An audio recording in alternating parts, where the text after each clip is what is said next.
Lawmakers are renewing the push for $2,000 stimulus checks for all Americans that have been financially impacted by the crisis. There are over 80 Democrats that currently support the stimulus bill. And now, Governor Tim Wolf is once again calling on state lawmakers to approve his plan for people in Pennsylvania to receive their stimulus checks. Wolf says he wants to use $500 million of the $2 billion of unspent federal crisis money to give most people in Pennsylvania a one-time state stimulus check of up to $2,000. Both the former president and President Biden got congressional approval for their stimulus checks, but so far, the state stimulus plan for Pennsylvania has had a cool reception from Republicans. One member of the state Senate Appropriations Committee says his Republican colleagues prefer to spend the money on other things like bridge work instead of fixing the interstate. Governor Wolf says the Republican legislature should act now to provide direct relief for families hit hard by inflation. Minnesota Representative Ilhan Omar, a Democrat, has also introduced legislation that would establish a federal universal basic income system. Under the proposed 5-year pilot program, U.S. adults earning under $75,000 would receive $1,200 per month and $600 for each dependent child. More than 80 Democrats in Congress have supported further stimulus cash payments. 21 senators urged President Biden to support a fourth round of checks in a letter. The lawmakers argued that the federal payment of $1,400 is just not enough to help low-income families struggling under this time. So as car travelers embark, gas prices may shock them, even if they went to the pump just a few weeks ago. According to data compiled by AAA, the average price of a gallon of gas on Friday reached nearly $4.60, up some 46 cents since a month ago. For the first time, the average price for a gallon of gas exceeded $4 in all 50 states. Gas prices could rise even higher over the coming weeks as the summer travel booms brings more people to the pump. Industry analysts told ABC News that the spike in demand coincides with a shortage of crude oil supply. Meanwhile, a long-standing oil supply shortage endures from the crisis-induced shutdown that hasn't caught up with a bounce back in the demand. The reasons for high gas prices go back to the outset of the crisis in spring 2020. As people isolated themselves at home, car use and gas consumption plummeted. The average number of daily personal car trips taken by auto owners fell by 45% back in April 2020. But by March of this year, oil demand had fully recovered to pre-crisis levels. The crisis-induced lag in oil supply has coincided with the ongoing crisis without the usual supply of crude. In March, U.S. announced that the collective release of 60 million barrels of oil from strategic reserves over the following months, which sought to alleviate some of the supply shortage and blunt price increases. Over the first 3 months of the year, the U.S. consumed about 8.4 million barrels of gas a day. But over summer months, the consumption will rise to 9.2 million barrels per day, an increase to nearly 10%. And according to the U.S. Energy Information Administration, the convergence between the shortage of supply and increase in demand has sent gasoline prices skyrocketing. Two experts have said the average national gas price could reach as high as $5 a gallon, and would rise even further if a hurricane damages oil refinery issues, infrastructure, and further limits supply. A price increase would actually do damage to people's pockets this year, anticipating a price increase over the summer. The Energy Information Administration predicts that the average household in America will spend about $33,000 on gas this year, which is adjusted for inflation. Folks, what are your thoughts on this? Will President Biden do something to help the American people out with stimulus checks? Amen. There is an investigation launched, and it's very intensive. You have to get to the site, you have to get the cultures if they're available, you have to interview everyone concerned, and often you need to review the medical records. And in this case, the Minnesota Health Department, from all the reports I've gotten, did a splendid job. The problem is it was one case, and it was Chronobacter positive, but Chronobacter, for example, is found in up to 15% of sponges in kitchens at home. It's a ubiquitous organism. It's not necessarily. So that case was very well documented. And was it linked to the formula? It was. I mean, they suspected a link. The infant had ingested that formula, so right. It was a matter of concern. I'd also point out Chronobacter is not a reportable organism, and so we have banks of now DNA sequencing. If we look at the peanut butter case that just occurred, that was solved within days because we were able to link the genetics of the peanut butter and the sickness of the people, the genetics that were in the infections in those people, and the plant, within days because we had the information. I think we need to do something about Chronobacter because it's a well-known, although infrequent, cause of contaminant of infant formula.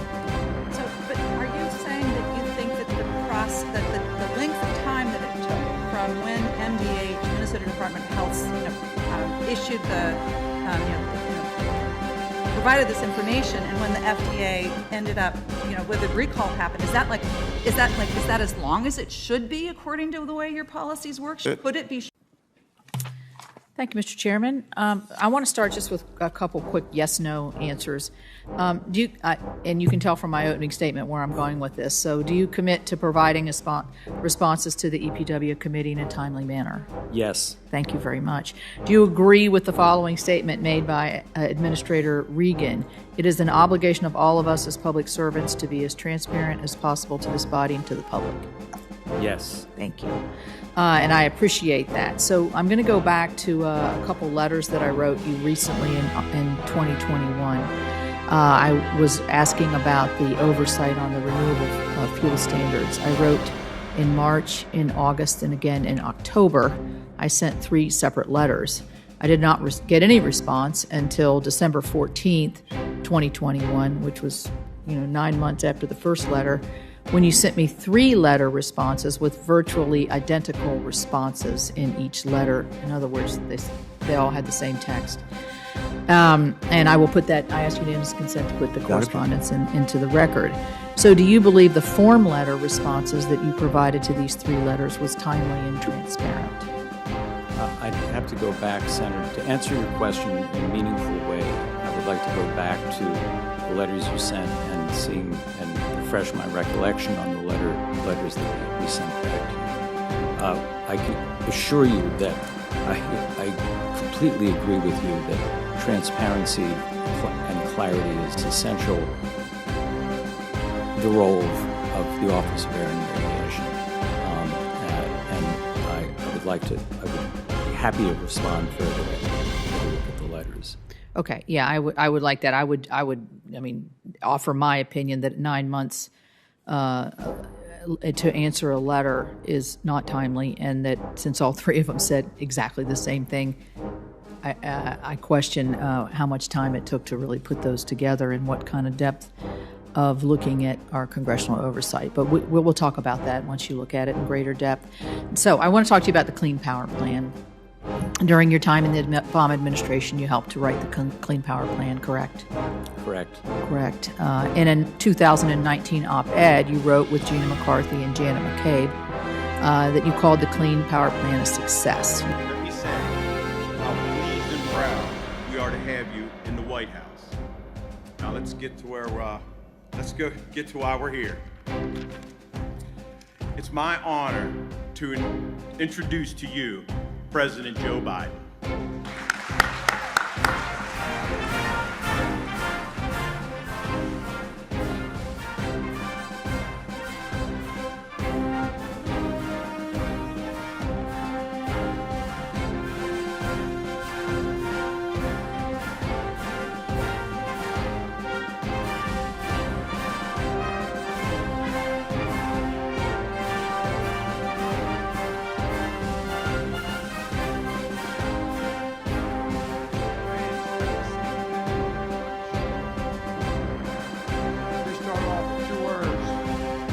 Made in America.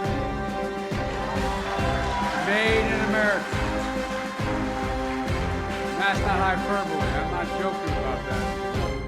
And I want to say up front, the management here understands, and I'm proud of them. I'm a union guy. And I tell you what, I made it real clear to everybody, whether speaking to the National Chamber of Commerce or the Business Roundtable, the reason I'm the most pro-union president in American history is because you're the single best workers in the world. Not a joke. You know, a lot of people think that you just show up and you got a job. How about those 3, 4, 5 years sometimes of bonus work that you're about getting full, you're like going back to school. And so what I've seen happen now is everybody's figuring out that the supply chain and only on-time purchases is a big problem. Now we're figuring it out. It's made in America. We're going to invent it in America. It's made in America. And so, look, I want to thank you, Sam, for that introduction. Thank you, Mayor Keller, for welcoming us to your city and for getting your two kids together to get dressed on a Friday to come and see me. I hope they'll forgive me for that. And it's great to be with Congressman David Trone, who is always working for the working people of this district on mental health, addiction, and support of our veterans, modernizing infrastructure like expanding I-81, which is going to be expanded because of him.